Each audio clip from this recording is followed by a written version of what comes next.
बांसवाड़ा राजस्थान के रहने वाले एक डॉक्टर दंपति डॉक्टर प्रतीक जोशी, डॉक्टर कौमी व्यास, आज से ठीक 6 साल पहले डॉक्टर प्रतीक जोशी फैसला करते हैं लंदन मूव करने का। अपने परिवार के बेटर फ्यूचर के लिए वो 6 सालों तक लंदन में कड़ी मेहनत करके एक बेस इस्टेब्लिश करते हैं, एक ऐसी पोजीशन इस्टेब्लिश करते हैं जहां पर वो पूरे परिवार को लेकर लंदन जा सके। जून 2025 में वो भारत आते हैं अपने पूरे परिवार को लंदन ले जाने के लिए। उनकी पत्नी डॉक्टर कौमी व्यास और उनके 3 बच्चे। डॉक्टर कौमी व्यास, जो कि उदयपुर के पैसिफिक अस्पताल में एक फिजिशियन की तरह कार्यरत थी, लंदन जाने से ठीक 2 दिन पहले अपनी पोस्ट से रिजाइन कर देती है और वो एयर इंडिया की फ्लाइट ऑन बोर्ड करते हैं लंदन जाने के लिए। जैसे ही फ्लाइट टेक ऑफ करने वाली थी, वो प्लेन में बैठने के बाद एक सेल्फी क्लिक करते हैं जिसमें सभी चेहरे मुस्कुराते हुए नजर आते हैं। वो लोग जो बहुत एक्साइटेड थे, शायद उनको अंदाजा भी नहीं था ये उनकी जिंदगी की आखिरी सेल्फी होने वाली थी।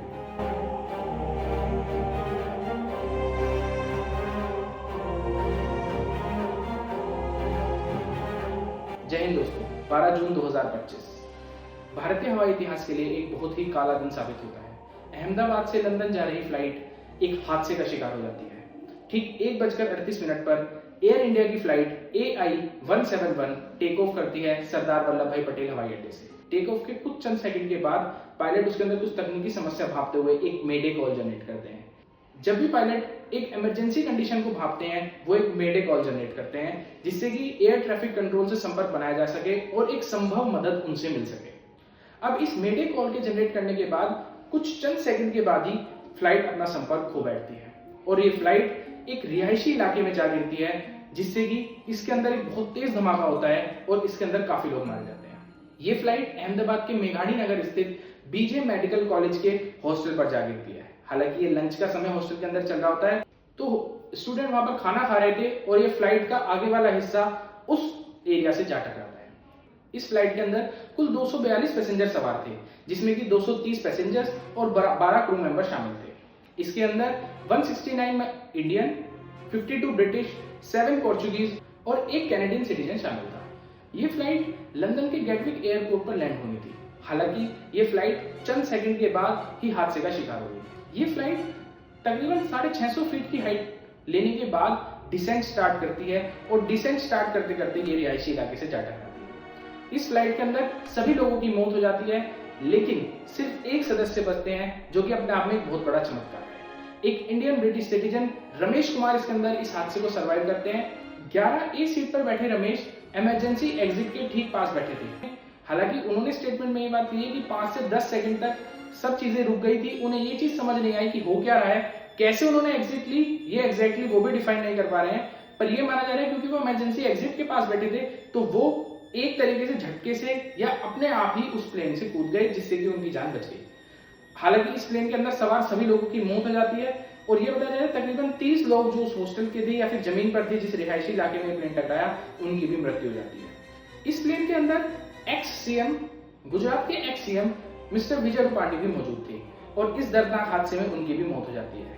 अब यहाँ पर एक ट्रेजिक आयरनी भी बनती है। विजय रूपाणी, जो कि 1206 नंबर के बहुत ज्यादा शौकीन थे और इसको अपना लकी नंबर मानते थे, उनकी सभी गाड़ी, सभी स्कूटर इसी नंबर के होते थे और जिस दिन उनकी मृत्यु हुई उस दिन भी तारीख 1206 ही थी।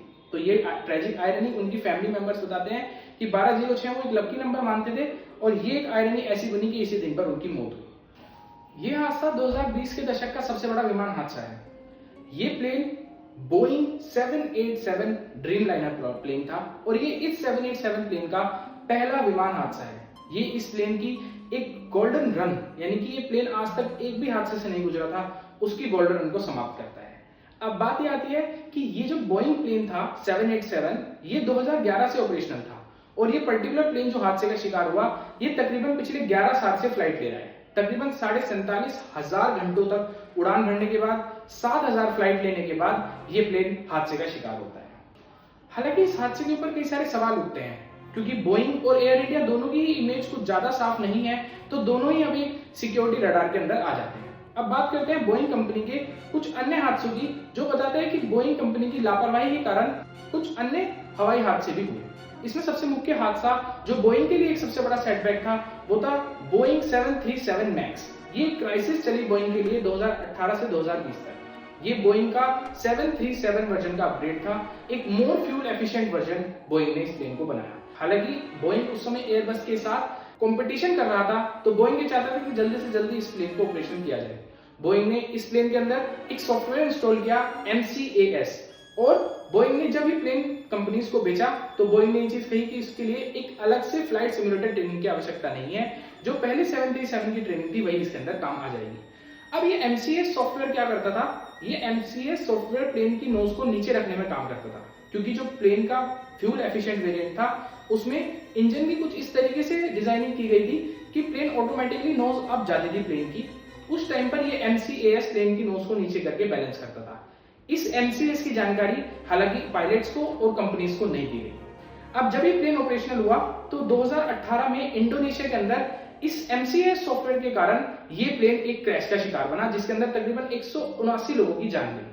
2019 में इथियोपिया के अंदर इसी सॉफ्टवेयर के कारण इस प्लेन में 157 लोगों की जान गई और ये प्लेन भी क्रैश का शिकार हुआ।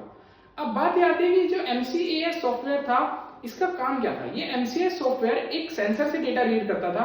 अगर वो सेंसर डेटा गलत देता तो ये MCAS सॉफ्टवेयर पूरी तरह से प्लेन को करप्ट कर देता, और वही हुआ। इन दोनों केस के अंदर सेंसर जो MCAS को वर्क करा रहे थे वो दोनों ही सेंसरों ने डेटा गलत दिया और प्लेन की नोज बार बार नीचे होने के कारण प्लेन क्रैश होता है।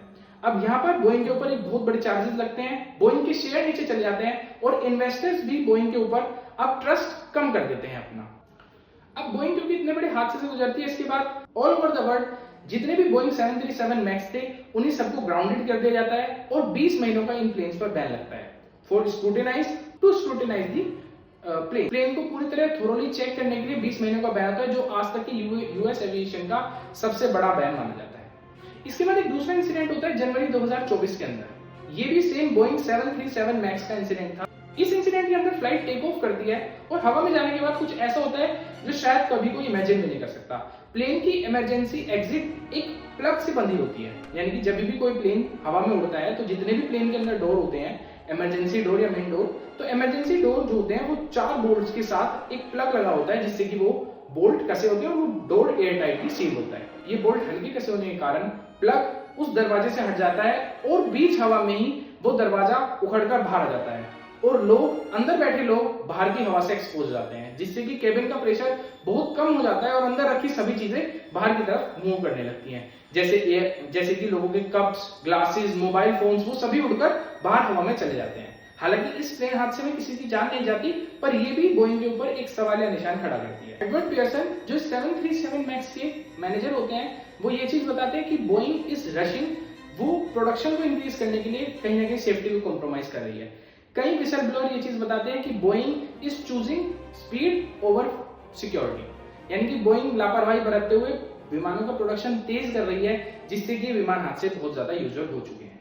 अब यहाँ पर बोइंग एक सवालिया निशान पर आ जाती है, क्योंकि ये जो 787 जो अहमदाबाद की फ्लाइट शिकार होती है, इसका भी 2024 में एक विसल ब्लो सामने आया था। सैम सालेपुर जो बोइंग के ही एक इंजीनियर है, वो ये चीज बताते हैं कि जब इस 787 प्लेन का निर्माण हो रहा था तभी इसके अंदर कुछ फॉल्ट्स पाए गए, जैसे जो गैप्स प्लेन की बॉडी के अंदर रखे जाने थे, उन गैप्स को प्रॉपर्ली अटैच करने की बजाय जबरदस्ती धकेलकर अटैच कर दिया गया, जिससे कि इन विमानों का प्रोडक्शन तेज हो सके।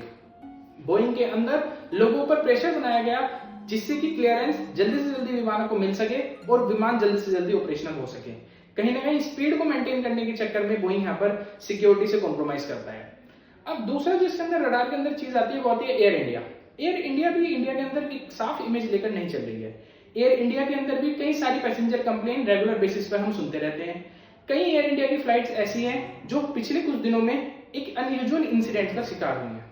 लोगों की लगातार शिकायतें about the service, about the maintenance, plane के अंदर गंदगी, सीटों की गंदी हालत, एसी का ना चलना, ये सभी यही दर्शाता है। इवन पायलट्स ने भी शिकायत की थी कि प्रॉपर रेस्ट के बिना वो एयर इंडिया की फ्लाइट लगातार रन कर रहे हैं। प्रॉपर ट्रेनिंग जो पायलट्स को मिलनी चाहिए वो एयर इंडिया के विमानों में नहीं मिल रही है।